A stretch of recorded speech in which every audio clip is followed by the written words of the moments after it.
શ્રી શિક્ષકગણ તેમજ મારી સાથે અભ્યાસ કરતા વાલા વિદ્યાર્થી મિત્રો, આજની મારી સ્પીચ સરદાર વલ્લભભાઈ પટેલ વિશે છે. તો તમે મારી નમ્ર વિનંતી છે કે તમે ધ્યાનપૂર્વક સાંભળો. સરદાર વલ્લભભાઈ પટેલનો જન્મ 31 ઓક્ટોબર 1975ના રોજ ગુજરાતના નડિયાદમાં ખેડૂત પરિવારમાં થયો હતો. તેમને પિતાનું નામ ઝવેરભાઈ, તેમની માતાનું નામ લાડુબા અને તેમની પત્નીનું નામ ઝાવેરબા હતું. સરદાર વલ્લભભાઈ પટેલ એક અલગ જ માટીના ઘડાયેલા હતા. તે નાનપણથી જ દ્રઢ વિચારના હતા. તે નાનપણથી જ નિડર અને સાહસિક હતા. સરદાર પટેલ નાના હતા ત્યારે તેમને બગલમાં ગુમડું થયેલું હતું. ત્યારે લોકો હજામ પાસે જતા. હજામ ગરમ સળિયાવાળા દાન દેતા, પરંતુ સરદાર પટેલ નાના હતા તેથી તેને જોઈને હજામને પણ તેના પર દયા આવી ગઈ. ત્યારે તેમને હજામ પાસેથી ગરમ સળિયો લઈને પોતાના હાથે દાન દઈ લીધો હતો.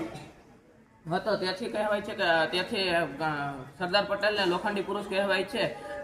સરદાર પટેલ લંડનથી વકીલાત કરીને ગુજરાત આવ્યા અને બેરિસ્ટર બન્યા. ધારે તો ત્યાં ખૂબ વકીલાત દ્વારા ખૂબ કમાણી કરી શકે અને અંગ્રેજો જેવી સુખ સમૃદ્ધિથી જીવન જીવી શકે, પરંતુ તેને દેશ સેવા જેવી આકરી કસોટી તેમને આકરો રસ્તો અપનાવ્યો હતો.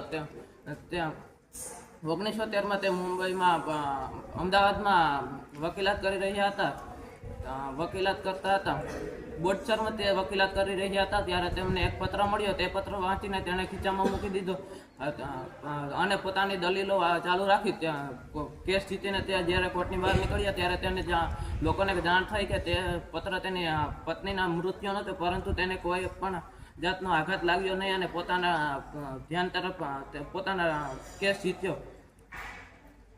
1913માં વકીલાત કરવા અમદાવાદ વકીલાત કરતા હતા ત્યારે તેનો રાજકારણ સાથે કોઈ સંબંધ નહોતો, પરંતુ 1977માં ગાંધીજીને મળ્યા ત્યારબાદ તેમને રાજકારણ દેશ સેવાના ચુંબક જેવી રીતે લોખંડ સાથે ખેંચાય તેવી જ રીતે તે દેશ સેવા સાથે ખેંચાયા, પરંતુ તેણે કોટ અને ટાઈનો ત્યાગ કર્યો અને દેશ સેવા તરફ વળ્યા.